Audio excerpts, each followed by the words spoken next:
This is our fourth week, so I'm recording the session again, as you know. So the video will be at your disposal on the student portal. So you can always find the videos on the student portal and watch them again. As we will move along during these lectures, I told you in the beginning that I appreciate a conversation and you guys asking me questions if you have questions. And I'm receiving quite a lot of information, emails from you, which is very positive. That means that you are working on your assignments and you are obviously thinking about these issues. I can imagine that it's quite busy on your side as you are following a lot of lectures. And I can imagine that things are quite tough because of the corona precautions, and it's not getting any easier for any of us. I was actually hoping to make a trip to travel to Konya and meet you in person and enjoy Konya and the university atmosphere, the climate, but that's not going to happen anytime soon.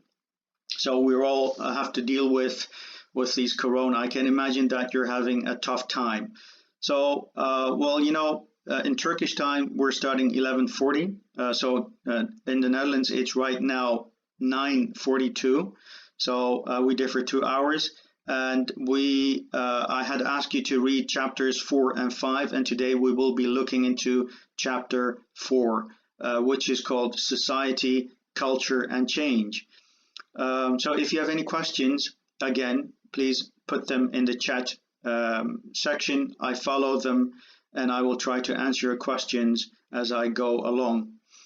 So what I will do again, as always, I will give you a short summary, and this time I will try to go slow. And then we will, after our summary, we will have a discussion on chapter 4. I receive, before I really start, I receive quite some, quite an amount of emails from you. And sometimes you write to me, teacher, that's a little bit Turkish. In English, you could say, Mr. Gokcekuyu, sir. You can use these phrases. So we don't actually, in the English language, we don't say teacher and then comma. So that's not bad. It's just an opportunity to learn. So next time when you're writing to me, you can say Mr. Gokcekuyu or you can say sir. So both of them are you can apply. Having said that, let's move on. I gave you a small homework and I told you, and you can see it with the red highlight on the slide, number 1, it says try to reformulate. So we agreed with each other. I told you this is a process, right? So I don't expect, I don't want you to have the question ready the first time. I don't think that's good. Good thing is to think about it again and look at your question and try to think about what kind of a question you have formulated. So what is the question asking? So what is it that you want to learn in your essay? And you have to think about that. This has nothing to do with language. This is not a language technique. This is about thinking, analytical technique. So this is because you want to write an analysis, you have to think about the question in terms of how you want to construct your essay question. So short questions are not really good. Basic, what is this, or is it black or white? It requires you to answer the question in terms of yes or no.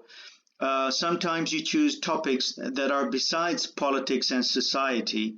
And since you guys are going to major in political sciences and international relations, it would be good to think about political and social context and developments within these disciplines. So I would encourage you to think about these issues. So I can understand that as a student you want to submit your essay, you want to submit your question, and then you just write very fast a question and you send it to me, which is good. But I need you to come back to that question, and I need you to think about it again. I will talk about that in a second. But as I told you, this is not an easy process. Asking question in our discipline in social sciences is one of the most difficult things to do. Asking question is an art. Asking question is a research question or an essay question. Requires you to think and read a lot. So I will say a couple of words on that.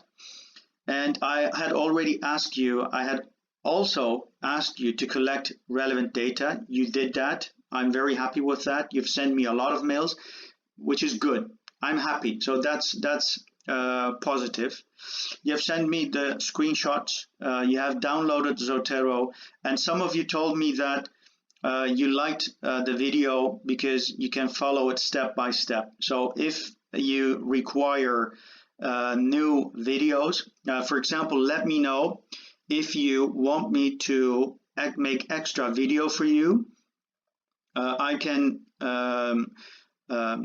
go through the book, not the whole book, but specific texts, and I can read it in English and discuss it in Turkish.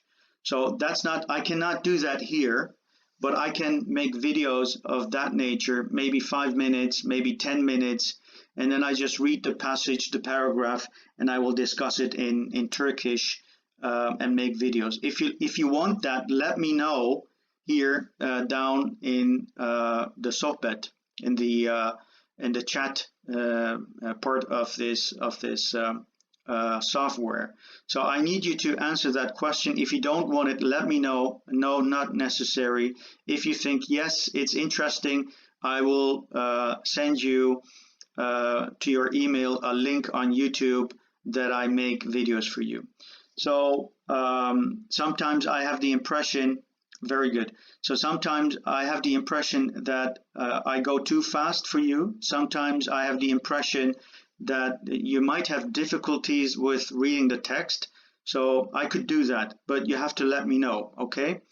So you can also let me know by email. You have my email address, so let me know, okay? About your performance assignment, which is important, I did ask the department about the deadline, and they told me to wait. But I think the midterm, so considering your essay assignment, I have to wait because they will tell you, the department will tell you when to submit your essay.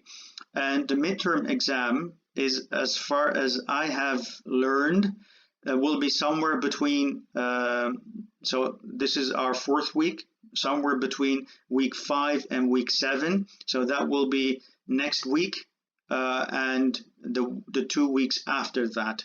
So somewhere in there, you will have your midterm exam. I have this feeling that it's going to be a multiple choice, but I'm not sure. So this is going to be the first time for me. I'm not really sure, but there's going to be a midterm exam, and your essay, you have time for your essay. But it would be good, even though I did not confirm your main question for your essay, you should start writing.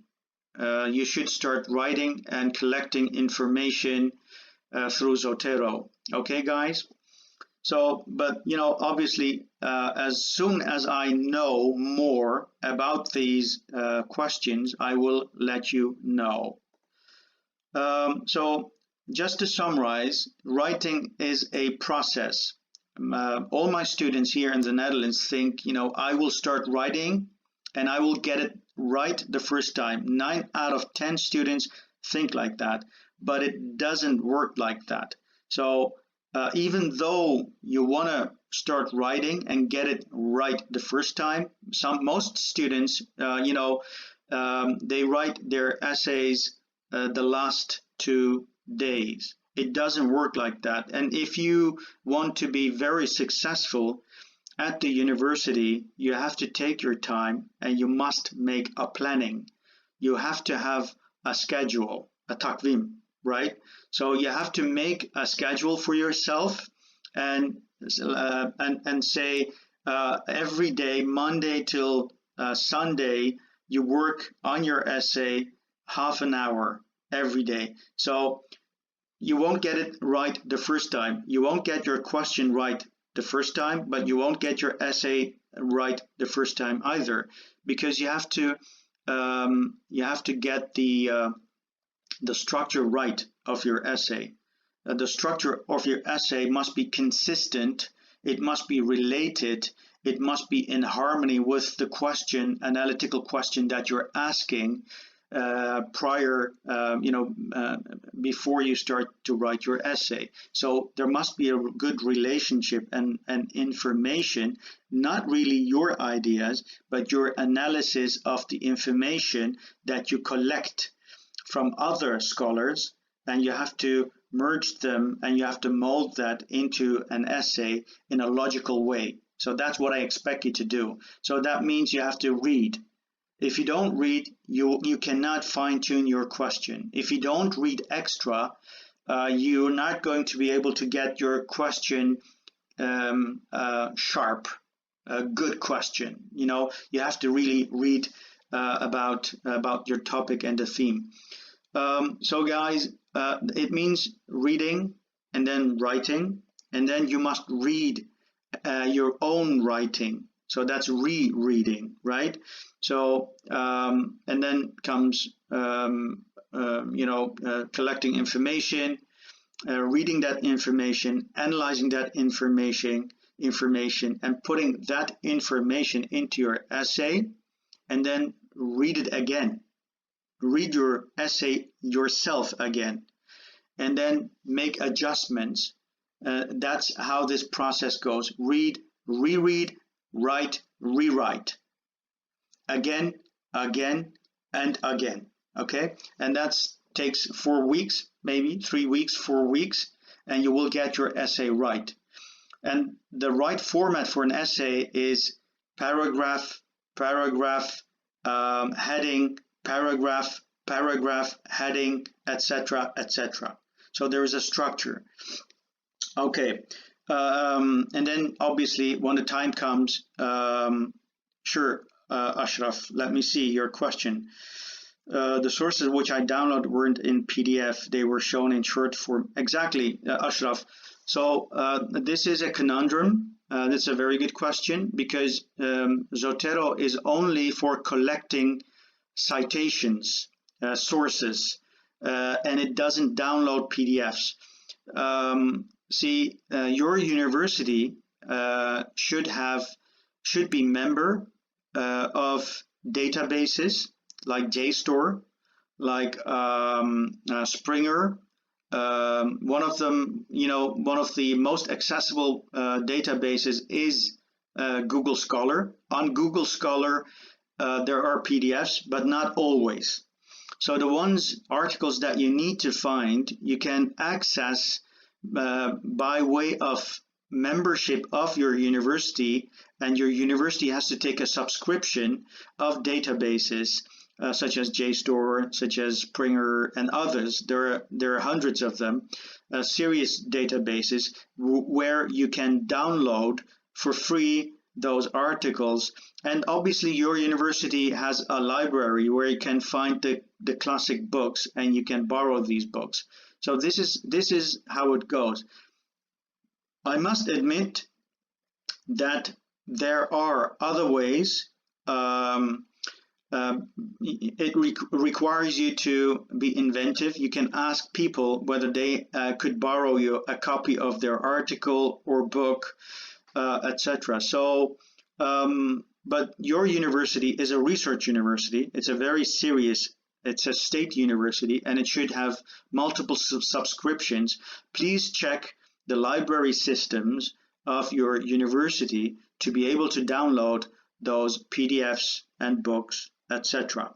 So you can borrow them and or download them for free. Okay, so but that's a question you should ask the political sciences department, because I don't know the structure of the library system at the university, but I do know that your university, Necmettin Erbakan, is serious and has an elaborate library system. So check that out as an answer to your question. We have quite a lot to do, so I'm going to move on.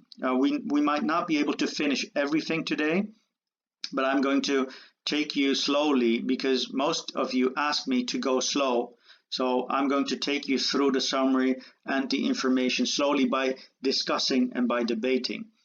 Last time when we saw each other, we talked about the phases of modernization. I mean, in political sciences, we do talk a lot about theories of modernization. And modernization is an important concept, and it's very much debated. What do you mean by modernization exactly? So you have, when you discuss about modernization on a street level, you would see people probably who would resist, because modernization means change, right? So it means changing old ways into maybe new ways, but the new ways are not necessarily good, right? So, but in our domain, in political sciences, when we talk about modernization, we talk about history. We talk about, for example, the Western history, but also Eastern history, and what it means in terms of theories, right? So this is a very theoretical discussion.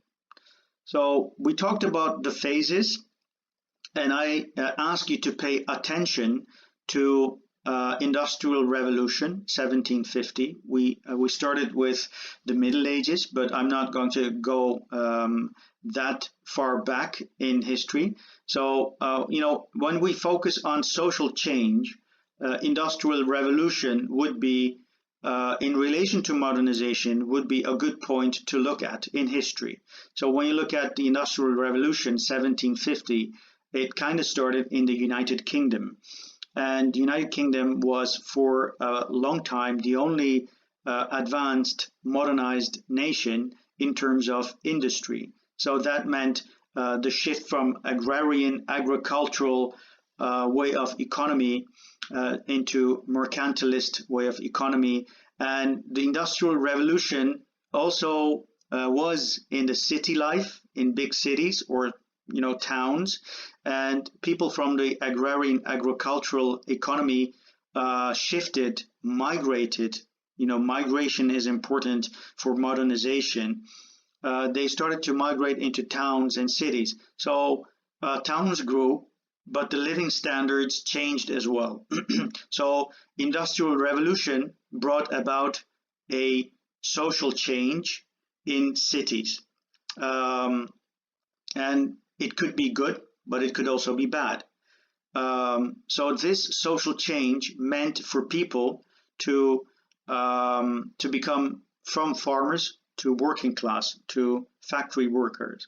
And there was a class, the middle class, the owners of factories, and then there were the working class. And these people at some point in history wanted their rights. They wanted more freedom, and they wanted more. See, this is modernization. This is what the modernization theory talks about. It says with economic change, there is social change and there is political change. So these are all interrelated, this modernization theory says. And it has implications because when you look at the world today, you can see, you can classify, this is an industrialized country, this is modernized, this is not modernized. So modernization means machine and technology and internet and advanced research. So it's about also education of people.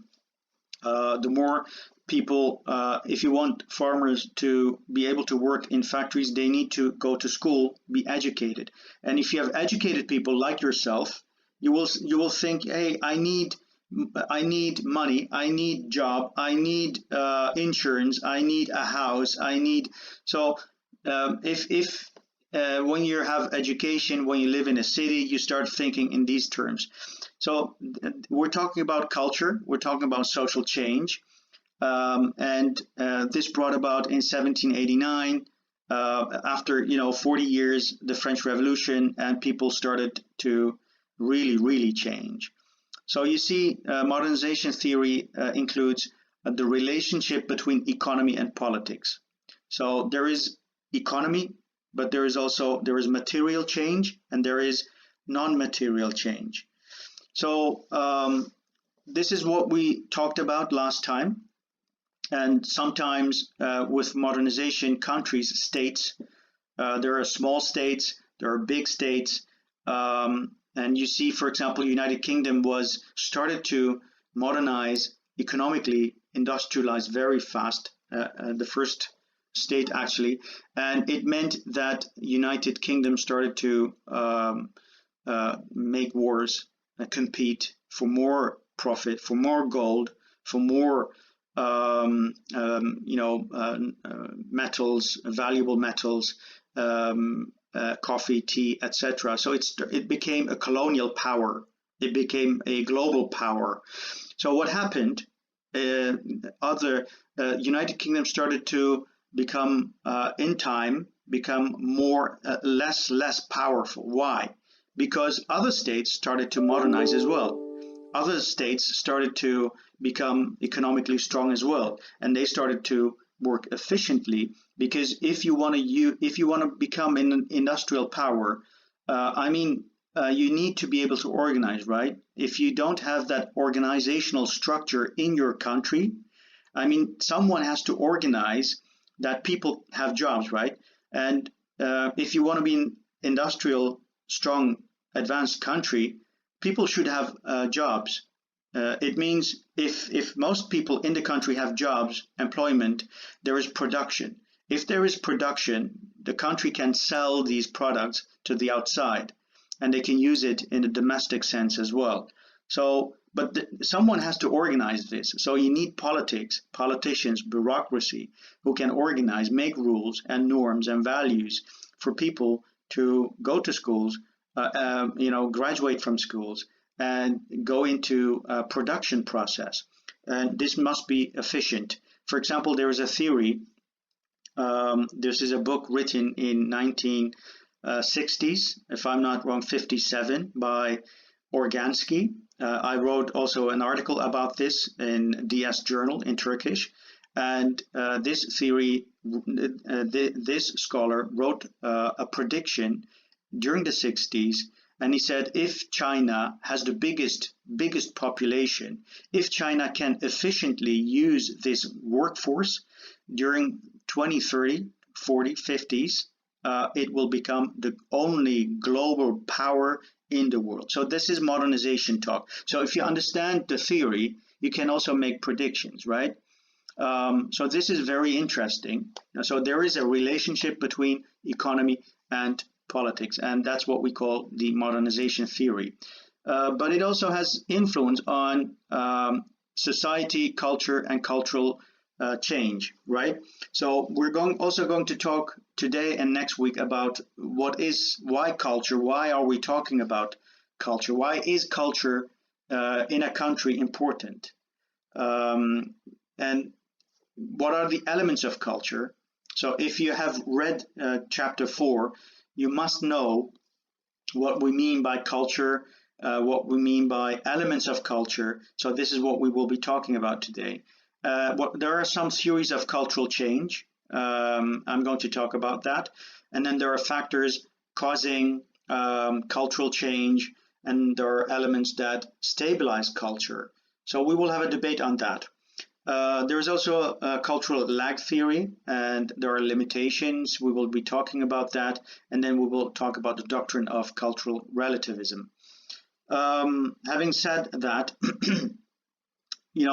so our first premise in social sciences or in sociology is that you and I, as humans, as individuals, we are social beings. Social beings means that you, as an individual, need other individuals in your surroundings.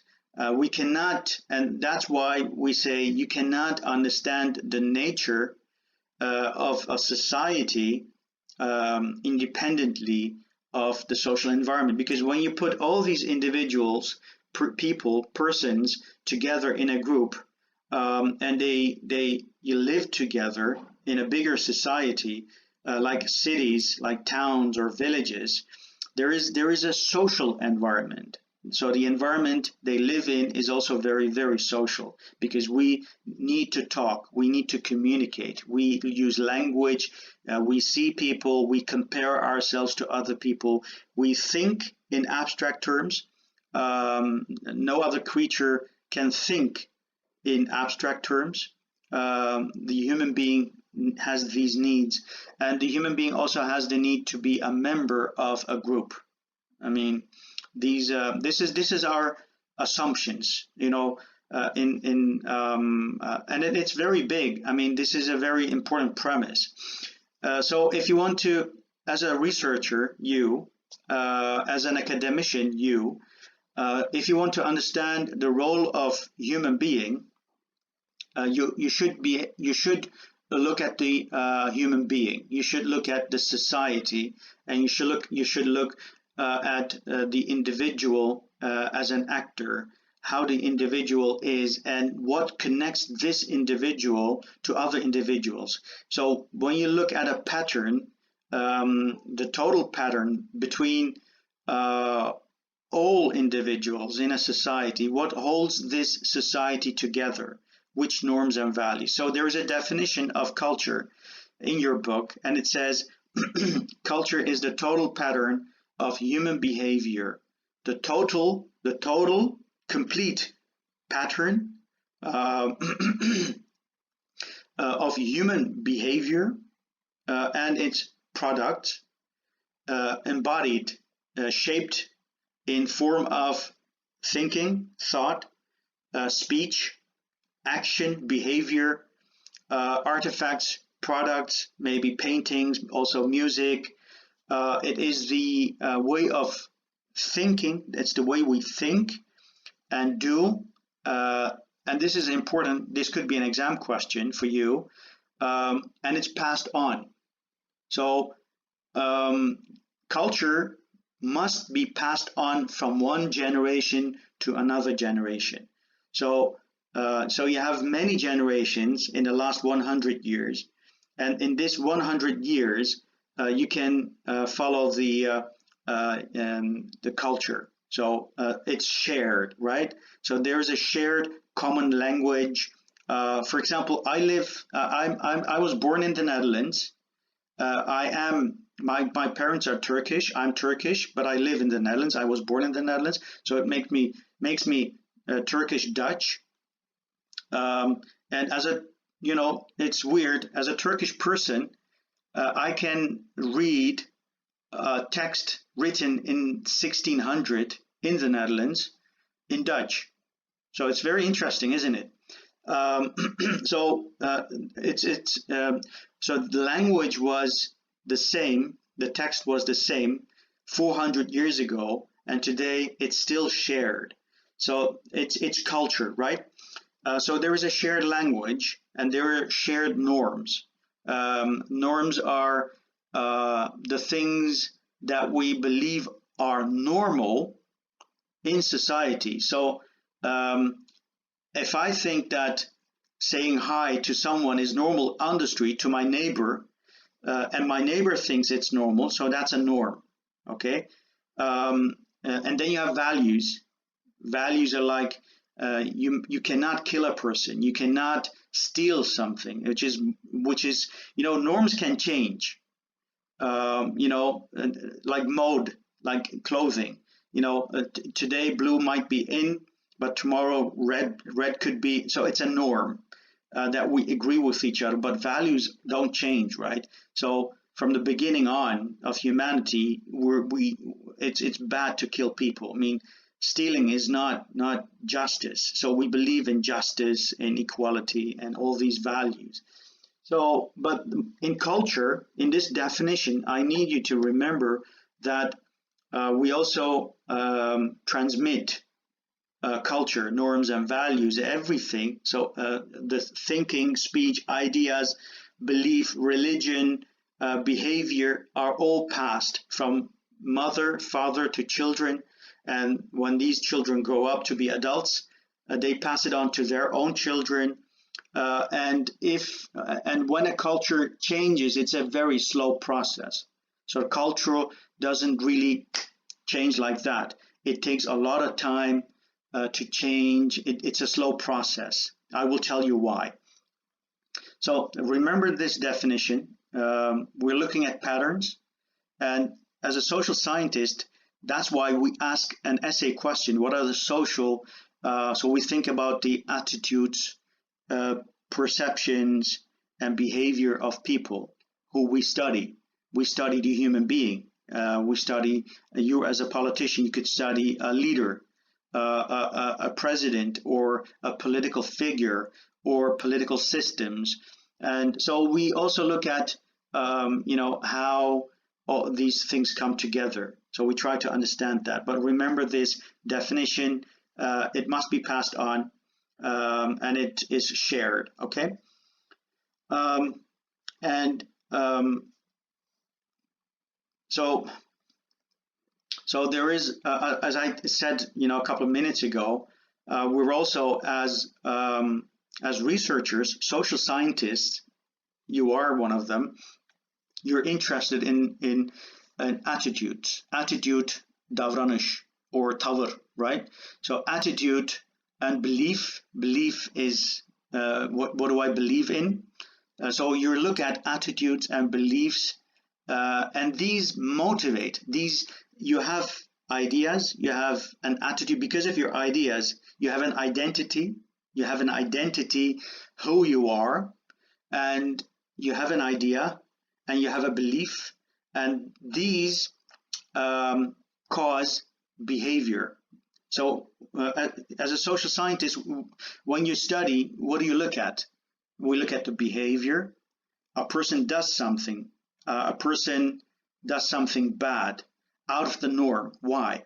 A person doesn't listen to values, doesn't think in terms of that. Why? One individual, but when you have 1,000 people, maybe 10,000s of people in a society who have the same behavior, we start asking, what is the belief? What is the attitude? What is the perception of this group of people who do not fit into the society? See, that makes it very, very interesting, because we can measure the attitude of people. We can measure the ideas. We can measure the attitudes, the behavior of people. Especially, behavior is much easier to measure. So moving on, culture is important, okay? And culture creates human beings and human societies. So at some point, we human beings came together and we produced a culture, and we passed it on to our own children and their children and their children. And that's how societies come to exist. Remember the Middle Ages, the Industrial Revolution, remember the French Revolution, and people changing, but it was a long process, right? So when you look at Europe and the change that took place in Europe, we're talking about 300, 400, 500 years of change. So imagine the Europe, Western Europe. It was Catholic, right? So you had the Pope. But today, after 400 years, 500 years, you see a different Europe, a European Union. No more kings, fragmented pieces of kingdoms, but states, and states working with each other. You see the First World War, the Second World War. You see the Cold War. You see all these changes, and you see this. It took a lot of time to change. But you can always look. So what do social scientists do at these different moments? They look at behavior. So science, social sciences started to develop in the last 100 years as well. Last 100 years, 150 years after the French Revolution, positivism started, and now we're talking about post-positivistic thinking. You will get that later, but so culture is something that creates society, but it's not always constant, and it's always changing slowly. It's changing slowly. So when it changes very fast, most of the time it's not good. It's like shock therapy, and people don't understand it, and it will create a lag. It will create a time lag. It will take a lot of time. A lag is boşluk. It's a part, so something happens, and then a lot of time passes by to keep up with that moment of change. So people learning and understanding, it does take a lot of time. But culture, we can say something about. For social scientists, it's very important to look at the culture because we want to understand. I mean, that's why we busy ourselves with culture, and there is a lot of accumulation of knowledge, experience. So look at history books, and there was a time that we didn't record. There was no recorded human history. Then you don't know what happened in the history, and even though we write history books, it's not always 100% accurate. But we collect all the information, and there is also you can find a lot about your history, about culture in the history of your own country, of your own state. So this is a product, and we call this a social construct. So these are also socially constructed. These are social constructs. I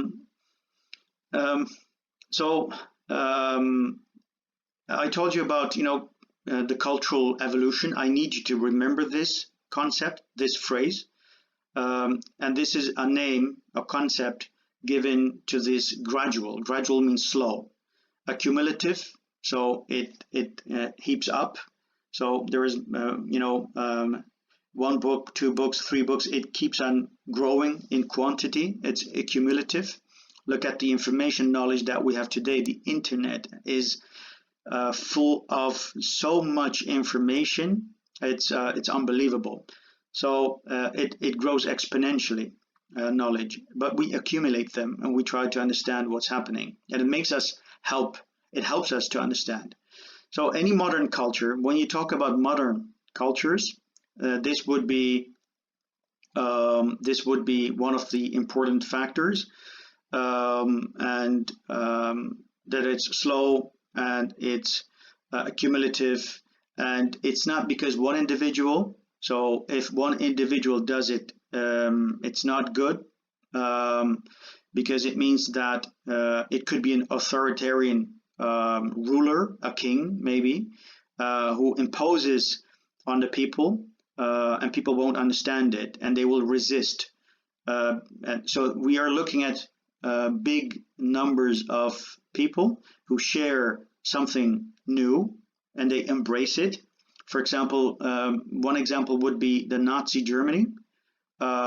people started, even though in the beginning Hitler was not that authoritarian. I mean, he had this idea, his ideology, and slowly people started to embrace it, accept it, and believe in this ideology. So culture is something that's carried by many people, and it took him 10 years to get them to that point. And then he obviously became one of the most famous authoritarian figures in the history of humankind, who did really bad things.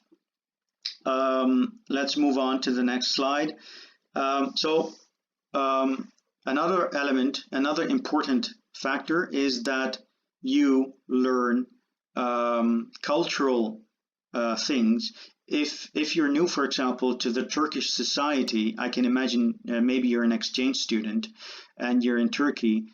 You are trying to figure out the values and the norms and the culture of the society by observing, right? So you talk to people, you observe them, you listen, and you try to understand.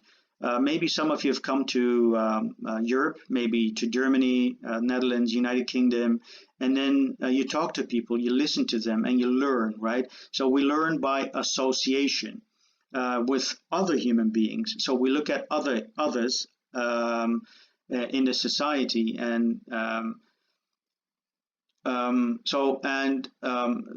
sociology or social sciences says therefore that the character, the identity, the character of a person, the personality of an individual in a society are in large, not exactly, but in large, partly reflections of the society in which they live in.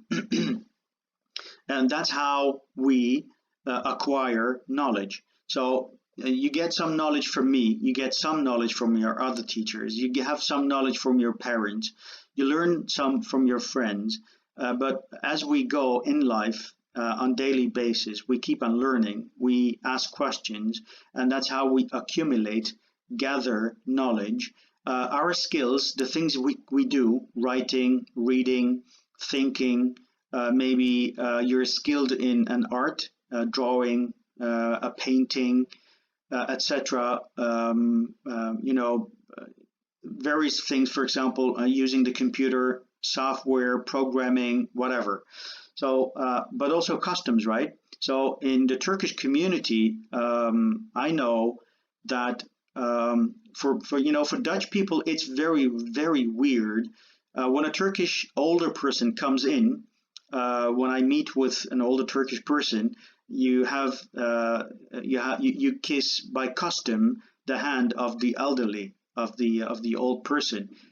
This is something that Dutch people never understand. You think about why. I mean, why would you kiss a person's hand even though they are old? I mean, give them a hug, kiss them on the cheek, but why hand? I mean, it's a custom. It's something that Turkish people do. I don't know whether this happens in the Middle East, in the Arab countries, but this is just one example of something that other societies might have difficulty in understanding. I mean, it's a custom, it's a tradition, and there are obviously other traditions like the religious traditions. For example, Christians only pray. Praying in Christianity can only be done in the church. So a Muslim can pray anywhere, right? So it could be out there on the road. I mean, it could be anywhere on the surface of the earth you can pray. But Christians must pray in a church. So prayer takes place in a church. So there are also religious customs, traditions that could differ from each other. And this is what we call socialization. So if you come into a society that you want to learn about, and you learn by association, but if you acquire them into your own personal doings, your own actions and behaviors, if you at some point start also kissing hands of elderly people that you respect, you start doing that. That's what we call socialization. That's then you're socialized. You have internalized the custom, the norm of that country, and this is a process that shapes your personality. It makes you, for example, I will give you an example. When I go to Turkey, I talk to Turkish, I speak the language, but I don't understand, some of the customs, and sometimes they use phrases. I think, well, what do they mean by that? I know what it means, but it's figurative. I mean, there is something else behind that, and it's very important to be able to make that socialization. You have to socialize. When you come to the Netherlands, there are customs you won't understand. I mean, you might have problems with it the first time, and it could conflict. It could conflict. For example, in the Netherlands, we have had a religious person 10 years ago, 15 years ago, and there was a minister. She was a female, and this person came from, I think it was the Middle East, and he was a strict religious scholar. And at that point, she wanted to shake hands, so she goes like that, and the religious person said, "I don't shake hands," and she said, "Why not?" And she said, "Well, I don't want, I don't shake hands with females." And it was a big problem in the Netherlands. I mean, why does that happen? And see, it can also cause conflict, and so in that sense, culture does matter. I mean, if you've read Huntington, let me see. I have a book of Huntington, and Huntington says in this book, "Who we are," that culture does matter. I mean, and he said that there will be conflicts because of religious cultures, because of culture after the Cold War. So this is for us very interesting to think in terms of culture. And there is, for example, a theory I need to share with you. It's called the social identity theory. And the social identity theory, it was, it's by a scholar called Henry Tajfel. And Henry said that groups are important for individuals because states, individuals, I mean, have the innate, it means by birth, the need to become a part of a group. Social identity theory, and this group is a group that connects to you. You think that by becoming a member of a group, you share norms, values, language, skills, thoughts, and many other things you share with each other. And Tajfel says when this happens, individual feels confident because in this group you start comparing yourself to the other group. And when you compare yourself to the other group, you see at things that are better in your own group, and you feel confident, but it also protects you. For example, people also become members of groups because they need to find jobs, because it makes things accessible. It makes things easier for them to become a member of a group. And this is called the social identity theory. And you must realize that obviously we all understand logically that even though we have this need to share things we understand, know with other people, other members, your personality, your identity, personal identity is unique. So it's not absolute. It's relative. Relative means it's not. It's equally valid, but it's not good or bad. It's not exactly identical, but it's you are you. I mean, but you share other these norms and values with other people.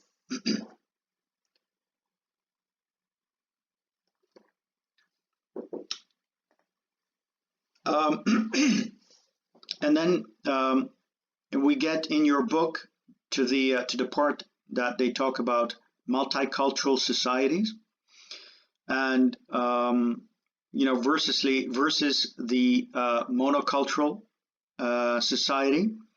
And there's a big difference between multicultural societies and monocultural societies. And this is something that we debate a lot in Europe, in Western Europe. I mean, only in Amsterdam we have 180 different ethnic people. In New York, this is 190. So there are a lot of different ethnic people living side by side, and that's a multicultural city. That's a multicultural society, and it's tough. It's not always easy to live in a multicultural society. Just a second. I'm sorry about that.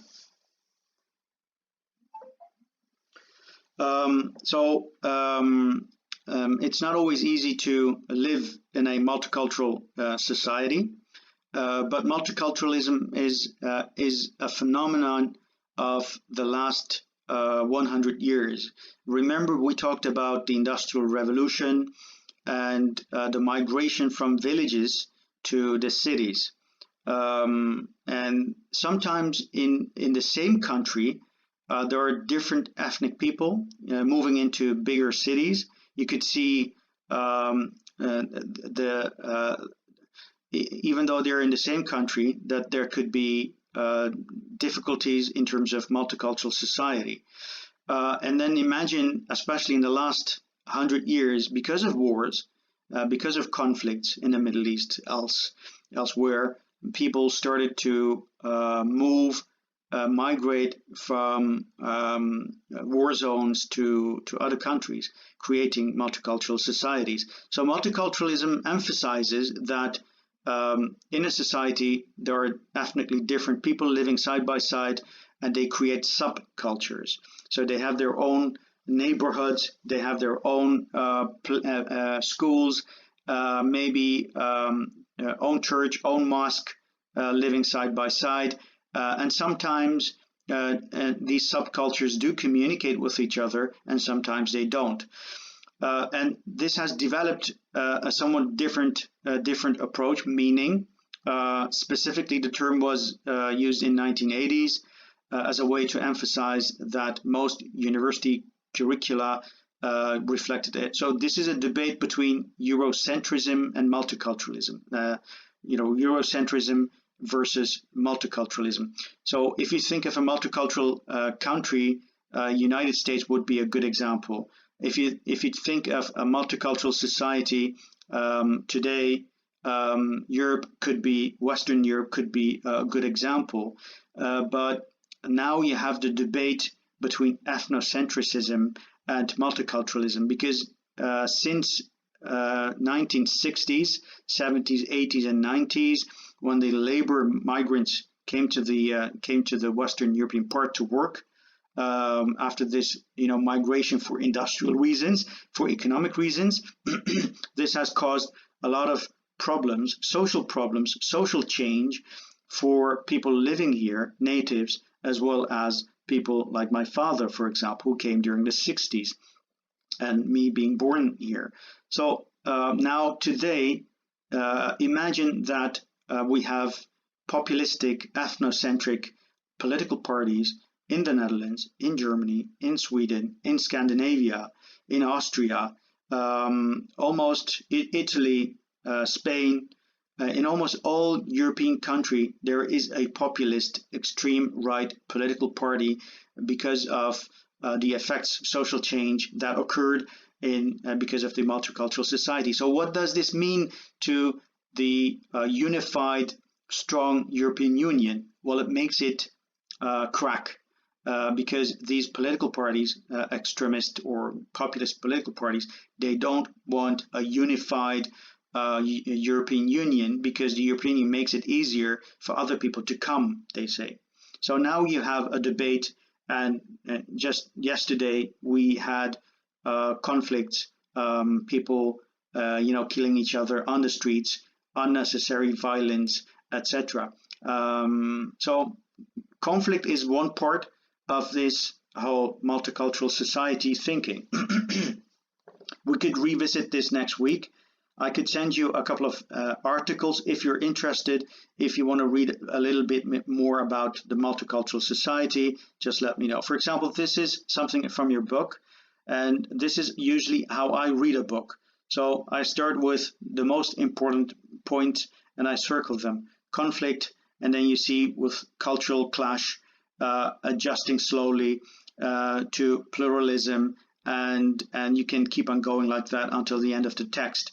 But what it actually does is you see that there is at the moment, Habiba, I will share with Doğukan. I will send Doğukan 2 articles, recent articles on multicultural society, and I think you will really like these articles. But this is something of today, and the European migrant crisis, and it talks about the different cultures clashing with each other. So in a way, it comes down to what Huntington said, that it's not going to be a war or a clash of states, but more of cultures and religions, and that's what happened. And today, when you look at different conflicts in the international arena, think about China. There was yesterday or the day before, there was a press conference by the FBI, and the FBI has been conducting a research. They call this the fox hunt, and these are allegedly people who are sent by the Communist political party in China into the States, into United States, to threaten dissidents who are against communism in China, and China interfering within the United States. So now we have a different debate again, concerning ideology, identity, and concerning cultures, different cultures, and world power domination. So if you're interested in that press conference, send me an email. I will send you a link. You can watch that press conference of yesterday.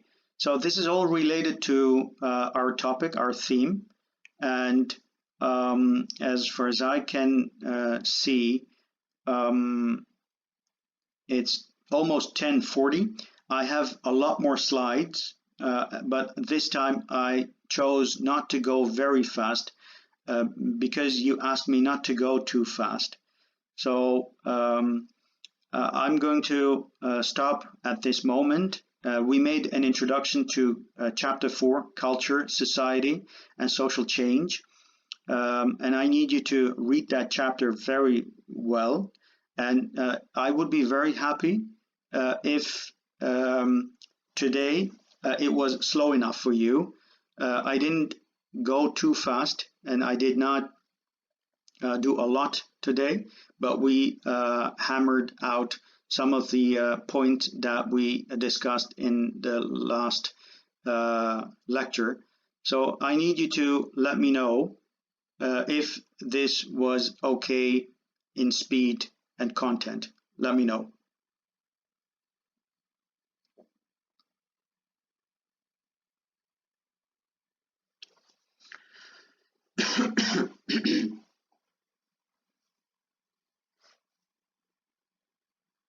Okay, that's very good. Okay, so what I will do, I will send you the 2 articles to Doğukan, and Doğukan will share with you. I don't, or I could, there is one other possible way. I could send you, no, I cannot do that because I have to share it. It must be shared by WhatsApp. So I will send the 2 articles. You can look at those articles and let me know what you think about them. But in the meantime, please reread your own essay question and start writing. Start collecting information and read those materials. And in the meantime, if you have any questions, please send me an email. I will look at your email. I cannot answer all of them because I also teach here in the Netherlands, but I will do my best to answer your questions. And I will see you guys next week, Friday. Thank you very much, and let me know here in the chat part if you have questions. Otherwise, if there are no questions, see you guys next week.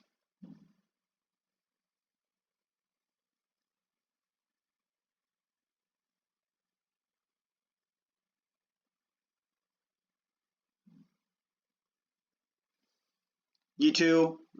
Thank you. Take care. You're very welcome, Melikshah. Thank you.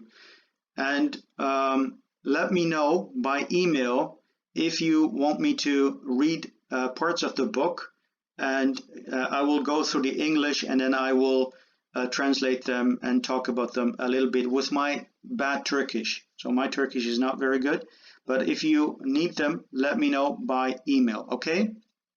Thank you guys. Bye-bye.